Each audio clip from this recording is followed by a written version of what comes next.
There was something printed out. Oh, I know, it was on Reddit, on a deconstruction site, about the ways that God resembles an abusive boyfriend or spouse. And it's like, yeah.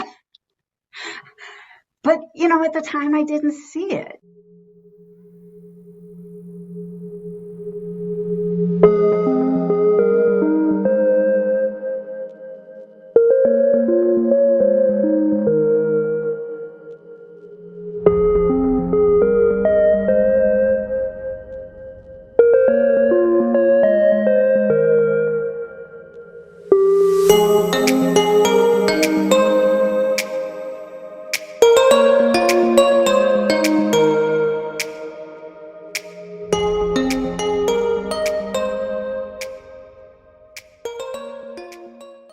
Wouldn't you think that if they really did believe that the most important question of your entire life is, are you right with God or not? That they would tell you that number one, that is the most important question. And number two, how do you get right with God? You would think that there's just so much at stake that they'd want to make that the main priority. It's really weird to me to find churches that just kind of push that to the side for the most part. You know what I mean? Yeah. I think maybe the feeling was, if you're going to church, you're already right with God. Yeah, that's true. That could be. I, and again, when you're a kid, you don't hear what you hear as an adult. So I don't know if all these conflicts or dichotomies that we're so aware of now, I don't remember anybody talking about homosexuality. I don't remember anybody talking about, I don't know, anything that's so polarizing right now. Oh, well, all the things that create all these divisions. I Yeah. just thought you were Presbyterian because, I don't know, that was the church in your town. I don't know. I never thought about denominations or anything. The big thing in my town was Protestant and Catholic. Mm. And the Catholic church was not across the street from the Presbyterian, but very close. And a lot of my friends were Catholic because Western New York is solidly Catholic. So I didn't know much about it, and I was curious. But there was no criticism of like a lot of Protestant churches are like, well, we're Protestant, we protested the Catholic Church, and the whole thing about Catholic. I mean, I read that in stories later on and started to get the idea of what the problem was between the two.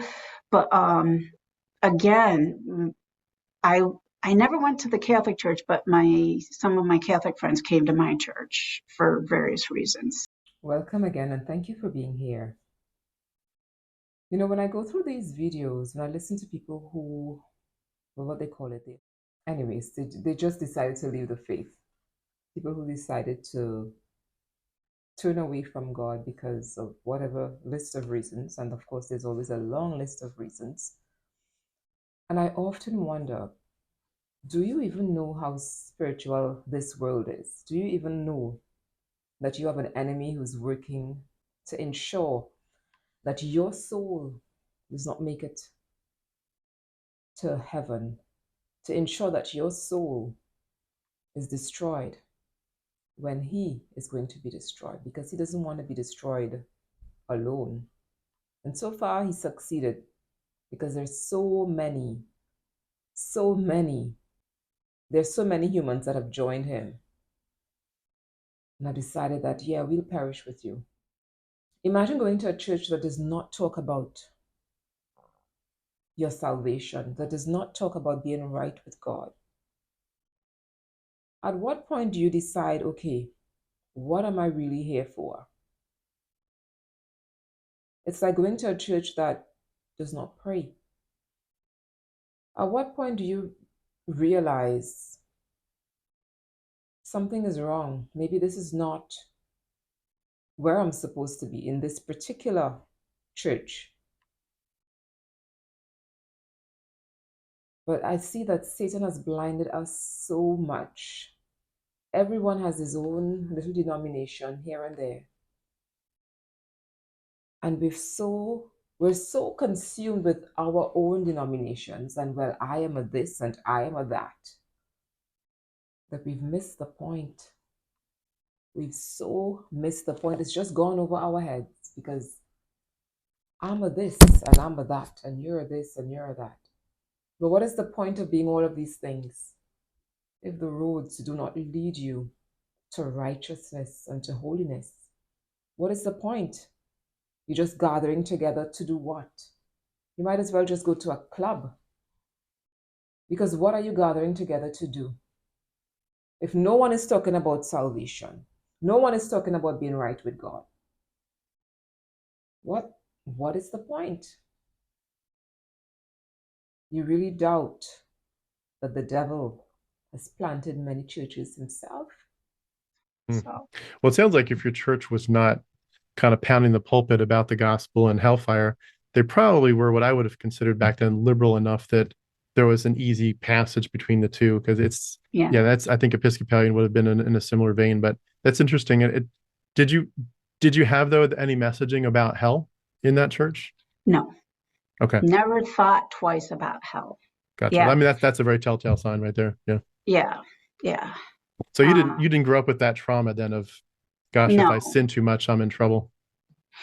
no. I think I had the fear of displeasing God, but there was never a lot of thought about what the consequences would be.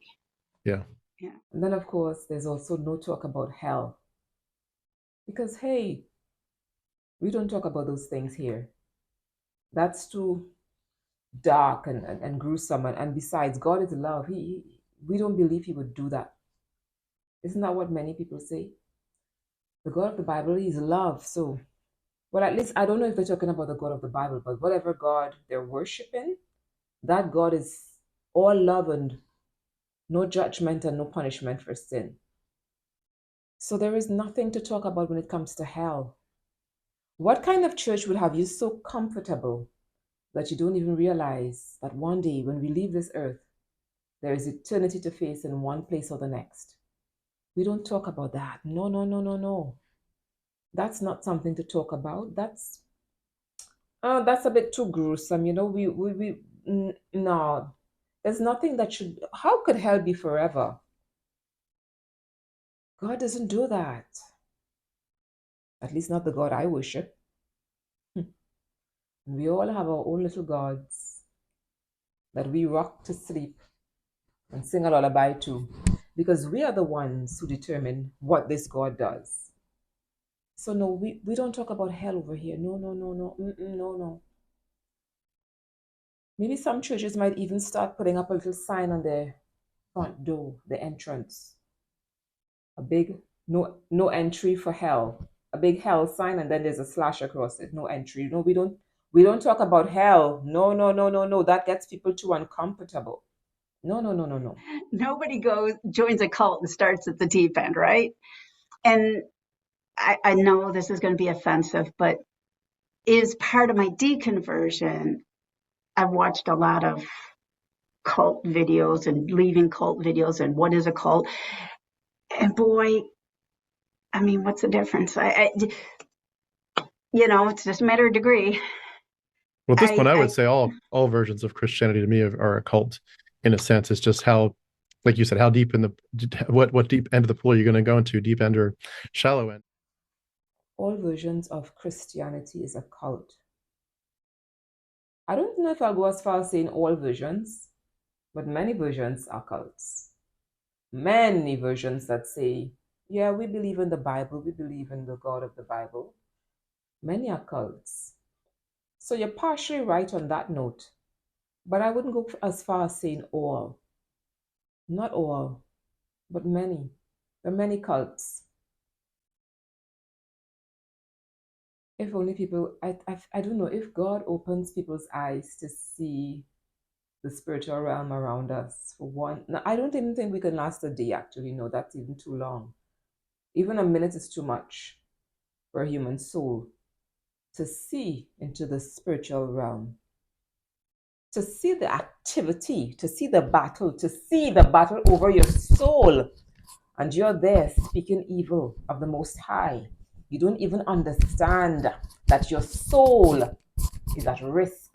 And the same and only God who can save your soul, who came to save your soul, Jesus Christ, who came to this earth, you give him out liberty to speak freely evil against him. Oh, he's this God. Oh my gosh. Did you see what he did in this book of the Bible? Did you see what he did in Kings? Did you see what he did over here? Oh my gosh. And so I've come to realize the devil, how he works. He goes to God to accuse man, because the Bible says that he is the accuser of the brethren. But then he also comes to man to accuse God. It never stops with the devil, does it?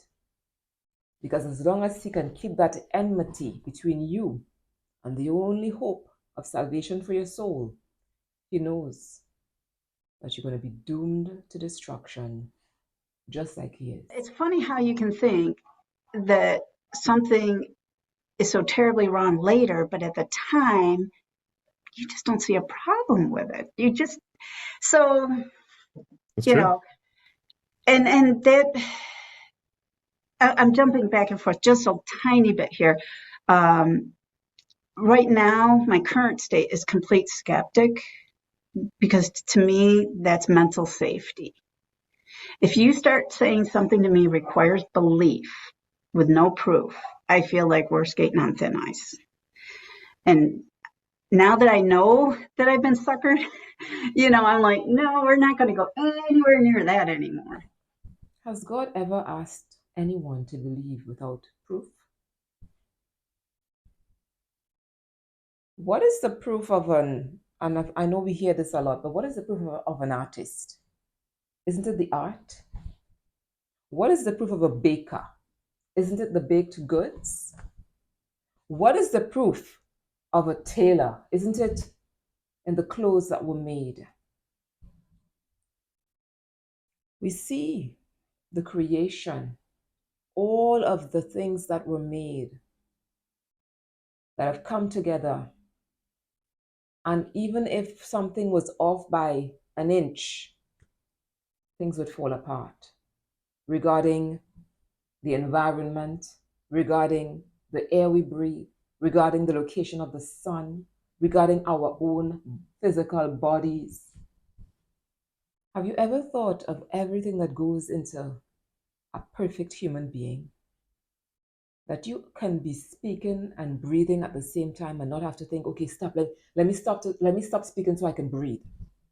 If that happens to you, something is wrong. All of these things that are happening in your body at the same time, you're able to think, you're able to learn a new language, you're able to speak. And you would credit all of this to evolution and call that your God instead of the Creator who thought of us and meticulously put us together, knit us together, making sure everything would work as it's supposed to work. How could you accuse God of saying, believe on me with no proof, when he has left so much proof in every single corner of the earth? He's left proof. Jesus Christ even came down to the earth in person. So God didn't just remain this invisible God that no one has ever seen. He came to this earth in person, in the flesh. And then you want to say that he wants you to believe with no proof. Father of lies again. Father of lies. When I see people go through the Bible in order to accuse God and to point fingers at God, I often wonder, how many people are going through the Bible to accuse the devil? How many people are going through the Bible to point fingers at Satan? You don't really hear it, eh? You don't really hear that. But to point fingers at God, oh, yeah. Did you see what he did over here? Did you see what he did over here? How could this be a loving God? How could this be a loving God? Didn't you see what he did? Did you see what he did to that one? You want to point fingers at the Most High? There's an expiry date for that. There's an expiration date coming up for all those who think it's okay to accuse the Most High of evil and to tell Satan that he is good. And then People are so deceived. They they actually believe that people who call themselves Satanists. Oh no, these people don't actually believe in Satan. They just it just happens to be that they call themselves Satanists, but they don't really believe in Satan. It's just a thing. It's not like if they really believe in Satan.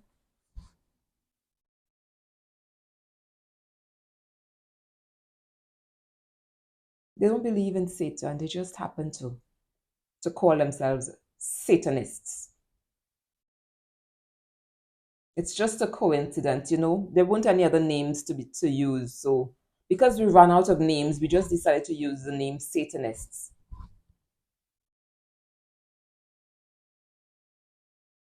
And you believe that. You believe that. That they don't believe that Satan is real. You believe that. Yeah. You believe that. So often, as I was preparing my lessons, because the way I would prepare my lessons is that I would pick, well, I started just going through the New Testament, and I would just literally pick up every week from where we left off. And I would prepare by going through like Matthew's commentary and Barclay, and I don't even know what other ones. Any question that popped into my head, I felt like, well, maybe somebody else has that question, so I have to answer it. But the questions I had were always glossed over. And I'm like, wait, there's this big problem in this passage, and there's not even a footnote on it. And I would search the internet and nothing ever. Every time I had a really hard question, and I would go to my class and I would say, look, this popped into my mind when I was reading this. I don't have an answer for you. I have no idea because I cannot find anyone saying one word. And usually the answer is his ways are not our ways. It's irrelevant. All the usual BS. So in order to prepare for this interview today, I'm like, well, I want to find something in the Bible that used to bug me. I flip open the Bible, and I didn't put down the first verse, but it was either in Kings or Chronicles, and it referenced back to 2 Samuel 24 because there was no footnote on the part that bothered me. I think it would have been in Kings. Isn't Kings the one that kind of parallels Samuel? I think so, yeah. Yeah. So I went back to Samuel 24:13, and God was mad at David for a census. And in Samuel, it says God incited him and then was going to punish him because he did it. I'm like, already, like steam's coming out of my ears. My eyes are bulging. I'm like, how could I have ever read this and not flipped out back then? But I didn't. And the choices God gave him. Well, you can either run from your enemies for 3 weeks, or what was the 3 months? There's 3 months, 3 weeks, or 3 days. And he picked the plague for 3 days. So rather than hurt me, yeah, damage a whole bunch of my people and probably kill some of them, but that's only 3 days. So. That's a similar parallel as Pharaoh, where Pharaoh said, I will let you all go. And that God says he hardened his heart. And then he says again, I will let you go. And God hardened his heart. It's like, which one is this? Is it God or Pharaoh's fault? And it's amazing what we don't see. And I love to see how pastors and speakers tie themselves in knots to dump it back in humanity's lap. It's not God, it's you. There was something printed out. Oh, I know, it was on Reddit, on a deconstruction site, about the ways that God resembles an abusive boyfriend or spouse. And it's like, yeah. But, at the time I didn't see it. Or, I saw it, but I took other people's word that it was fine. Yeah. That it's not something bad. Don't worry, you're just misunderstanding. It's you. It's you. It's not God, it's you. You have to be so careful when you're pointing fingers at the Most High. People always mention about God hardening Pharaoh's heart. But did you see before that where Pharaoh hardened his heart? His own heart? Pharaoh hardened his own heart. And I believe that that's what it's going to come to in the end for so many people who keep hardening their hearts. You want to harden your heart against God and call God evil and call Satan good? Continue to harden your heart, and then he will also harden your heart. So there's going to be no turning back, just like there was no turning back for Pharaoh.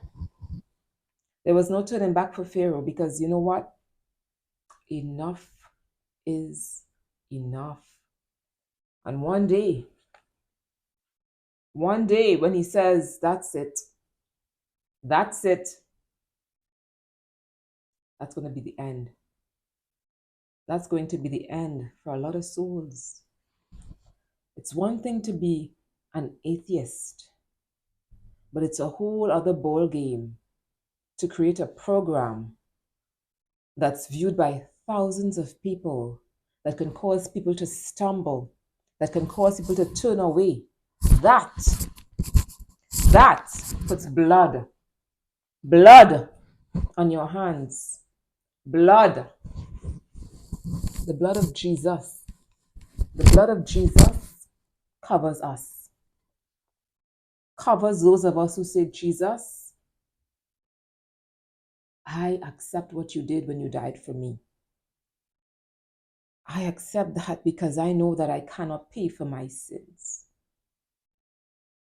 But you put human blood, souls on your hands when you decide,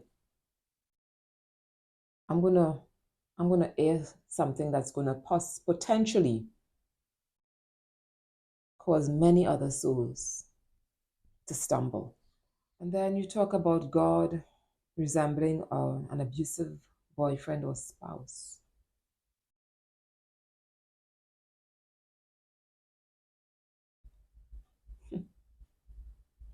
Do you know what Satan does to people? Do you know what Satan does to souls? Do you even understand what is awaiting the souls of those who are going to be destroyed? Do you know what Satan does to babies? I have a video that I posted just a week ago. One sorceress was asked to sacrifice, to kill 20 babies on one mission. One mission. And you want to call God evil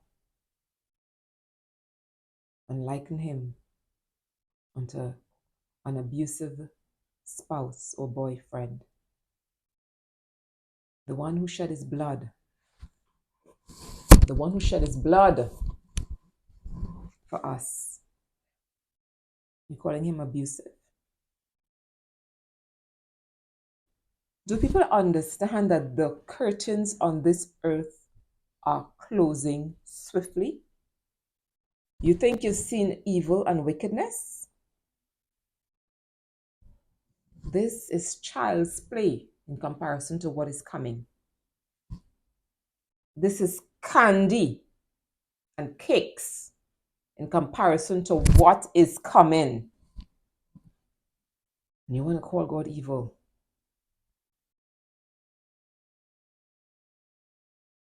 I think sometimes when I read in the book of Revelation what is going to happen on this earth and how people are still going to have their hearts hardened, I think I understand why. Because even when I read that, I think, but how is it possible that people can go through such horrible things and still not turn away?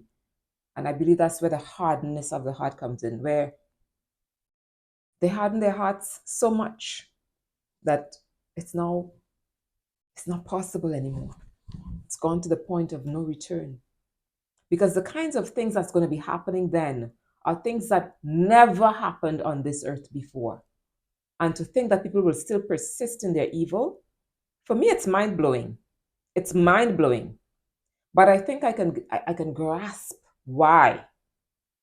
I can grasp why that would be. Because when you start to harden your heart against God and you speak evil of the Most High, after a while, you just go all the way down that slope. And there's no coming back. There is no coming back. It is very important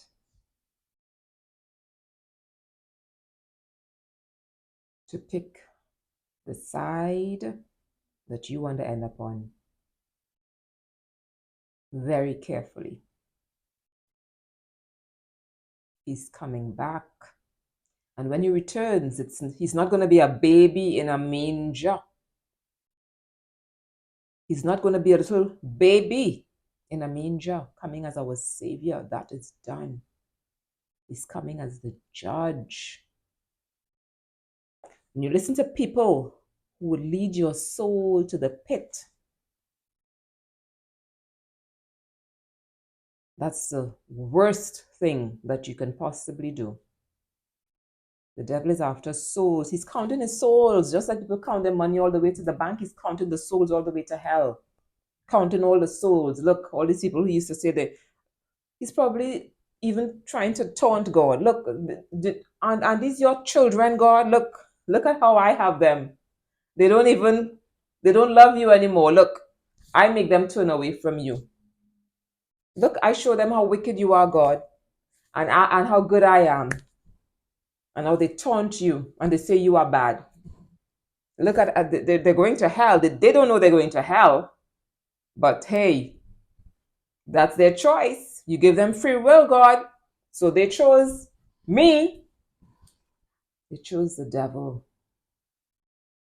Because they didn't realize that this is a spiritual battle against their souls.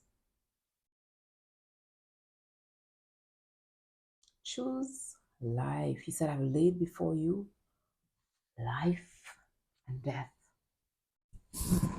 Choose life. I am pleading with souls, pleading with souls, pleading with souls. Because when that terrible day comes, there will be no turning back. There will be no changing minds. There will be no changing teams. There will be no YouTube channels anywhere to save anybody. Everything will be gone. Choose life. In Jesus' mighty name. Choose life.